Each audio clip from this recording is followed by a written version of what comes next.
சிறுகடிக்க ஆசை upcoming episode. நான் இப்போ தான் புதுசாக வீடியோ போட்டுட்ருக்கேன். வீடியோ பார்க்குறவங்க மறக்காமல் என்னோட சேனலுக்கு ஆதரவு கொடுத்து சப்ஸ்கிரைப் பண்ணுங்கள், லைக் பண்ணுங்கள், கமெண்ட் பண்ணுங்கள். அது எனக்கு ரொம்பவே ஹெல்ப்ஃபுல்லாக இருக்கும். வீடியோ இன்ட்ரெஸ்டிங்காக இருக்கணும்னு சொல்லிட்டு நடுவில் பார்த்தீங்கன்னா ஒரு விடுகதை கேட்டிருப்பேன். அந்த விடுகதையை பார்த்தோன்னே யார் ஆன்சர் கண்டுபிடிச்சிங்கன்னு கமெண்ட் பண்ணுங்கள். ஆன்சர் தெரியாதவங்க வீடியோ கடைசியில் பார்த்து தெரிஞ்சுக்கோங்க.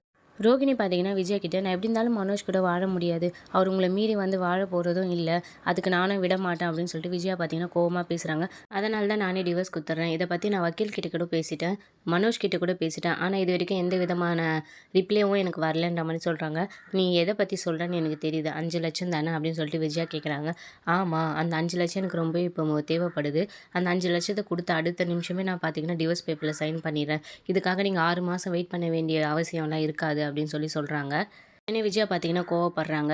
ஆமாம், என்கிட்ட என்ன பணம் மரத்துலையா காய்க்குது, நீ கேட்ட அடுத்த செகண்ட் எடுத்துன்னு வந்து வைக்கிறதுக்கு, இதெல்லாம் நம்புற மாதிரி இல்லையே, நீ முதல்ல டிவோர்ஸ் பேப்பரில் சைன் பண்ணு, அதுக்கப்புறம் நான் 5 லட்சம் தரேன் அப்படின்னு சொல்கிறாங்க. இல்லை, என்னாலேயும் உங்கள் வீட்டில் யாரையும் நம்ப முடியாது, நீங்கள் 5 லட்சத்தை கொடுங்க, நான் சைன் பண்ணுறேன் அப்படின்னு சொல்கிறாங்க. யார் நீ, என்ன நம்ப மாட்டியா, ஏன் என்னை பார்த்தா உனக்கு எப்படி தெரியுது அப்படின்னு சொல்லிட்டு பார்த்தீங்கன்னா விஜயா ரொம்பவே கோவமாக பேசுகிறாங்க. அந்த 5 லட்சத்தை ரொம்பவே கஷ்டப்பட்டு ரெடி பண்ணேன், நான் அந்த காசை கொடுக்கலன்னா ஒரு ஸ்டேஷன்லேருந்து வெளியே வந்திருக்க மாட்டார் அப்படின்னு சொல்கிறாங்க. ஏன் என்னால் என் பையனை காப்பாற்ற முடியலன்னு குத்தி காட்டுறியா, என்னால் அந்த பணத்தை ரெடி பண்ணியிருக்க முடியாதுன்னு குத்தி காட்டுறியா அப்படின்ற மாதிரி விஜயா கேட்குறாங்க. உண்மையாகவே உங்களால் ரெடி பண்ண முடியல தானே, நான் தானே ரெடி பண்ணி மனோஜை வெளியே கூப்பிட்டு வந்தேன், இல்லைனா மனோஜ் ஜெயிலே தான் இருந்திருப்பார் அப்படின்னு சொல்கிறாங்க. உடனே விஜயா, உன்னை செருப்பாலே அடிப்பண்டி, எல்லா பொய்யும் சொல்லிட்டு ஒரு பையன் இருக்கதையே மறைச்சு கல்யாணம் பண்ண வந்தானே நீ வந்து என்கிட்ட பேசுறியா அப்படின்ற மாதிரி சொல்கிறாங்க. ஒரு அடி அடிச்சேன்னு வையன், அவ்வளோதான், நீங்கள் அடிக்கிற வரைக்கும் நான் சும்மா இருக்க மாட்டேன் அப்படின்ட்டு ரோகிணி பேச ஆரம்பிக்கிறாங்க. அவ்வளோ நேரம் ரோகிணி பொறுமையாக தான் பேசியிருப்பாங்க. விஜயா கோவமாக பேச பேச பார்த்தீங்கன்னா ரோகிணிக்கும் கோவம் வரும். பணத்தை கொடுத்தீங்கன்னா அடுத்த செகண்ட் நான் சைன் பண்ணி கொடுத்துருவேன், இல்லைனா கோர்ட்டு கேஸ் நீங்கள் தான் அலையணும், பார்த்துக்கோங்க அப்படின்னு சொல்கிறாங்க. என்னையே நீ மிரட்டுறியா, நான் பணத்தை ரெடி பண்ணிவிட்டு அப்புறம் உங்ககிட்ட பேசுன்னு சொல்லிட்டு விஜயா அங்கேருந்து போகிறாங்க. அதுக்கப்புறம் பார்வதி கிட்ட, பார்த்தீங்களா ஆண்டி எப்படி பேசுகிறாங்க அப்படின்னு சொல்லிட்டு ரோகிணி ரொம்ப ஃபீல் பண்ணுறாங்க.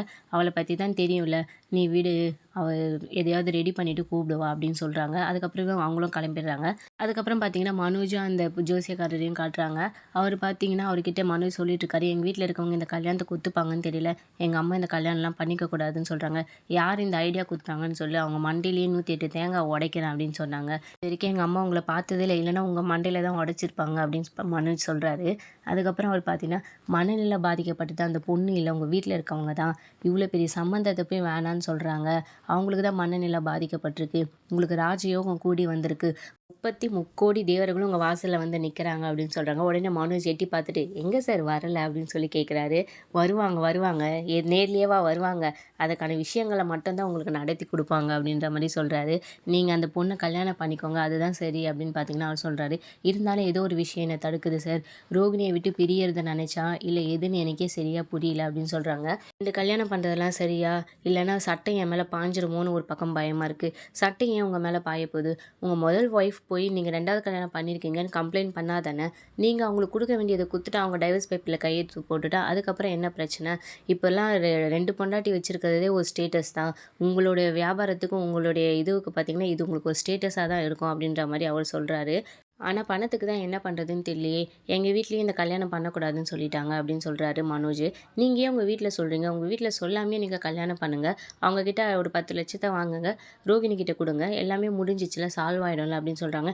என்ன சொல்கிறீங்க, வீட்டில் தெரியாமல் கல்யாணம் பண்ணணுமா அப்படின்னு மனோஜ் ஷாக் ஆகிறாரு. நீங்கள் பண்ணீங்கன்னா நீங்கள் தப்பிச்சிங்க, இல்லைனா உங்களுக்கு இந்த சான்ஸ் திரும்பவும் கிடைக்காது அப்படின்ற மாதிரி அவர் சொல்கிறாரு. இவங்க அதை பற்றி பேசிகிட்டே இருக்கும்போது பார்த்தீங்கன்னா விஜயா ஷாப்புக்குள்ளே வராங்க. விஜயா வந்தோடனே பார்த்தீங்கன்னா மனோஜை தனியாக கூப்பிட்டு உங்ககிட்ட பேசணும் அப்படின்னு சொல்கிறாங்க.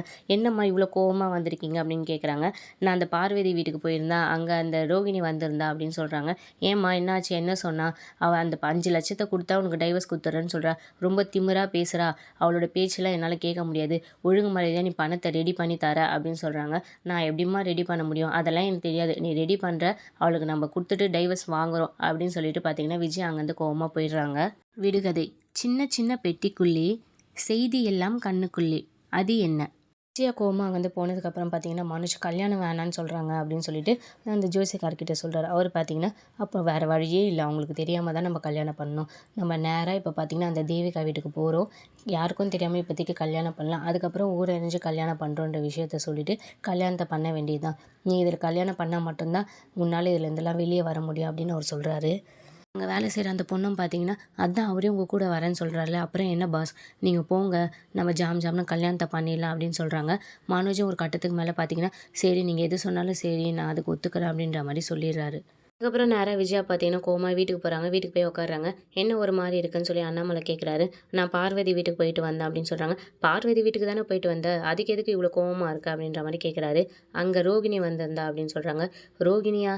அப்போ ரோகிணி உன்னை பார்க்கணும்னு சொல்லியிருப்பா, அதனால் பார்வதி உன்னை அங்கே வர சொல்லியிருப்பா அப்படி தானே அப்படின்னு சொல்கிறாரு. ஆமாம், அவளை பார்த்தேனே எனக்கு ஒரே ஆத்திரமாயிடுச்சு, டென்ஷன் ஆயிடுச்சு அப்படின்ற மாதிரி சொல்கிறாங்க. அப்புறம் அண்ணாமலை எதுக்கு அவ உன்னை பார்க்க வந்தா அப்படின்ற மாதிரி கேட்குறாரு. வேற என்ன, மனோஜ் சொன்ன அதே விஷயம் தான். 5,00,000 குடுத்தா நான் டிவோர்ஸ் பேப்பரில் உடனே கையெழுத்து போட்டு குடுத்துறேன்னு சொல்கிறா அப்படின்னு சொல்கிறாங்க. அப்போ நல்லது தானே, அவள் கையெழுத்து போட்டு கொடுத்தா நல்லது தானே. அப்புறம் முத்துவும் மீனாவும் இவ்வளோ நாள் நம்மளே டிவோர்ஸ் கேட்டுட்டு இருந்தால் அவங்க கொடுக்கல, திடீர்னு அவங்களே கொடுக்குறேன்றாங்க அப்படின்னு சொல்லி கேட்குறாங்க.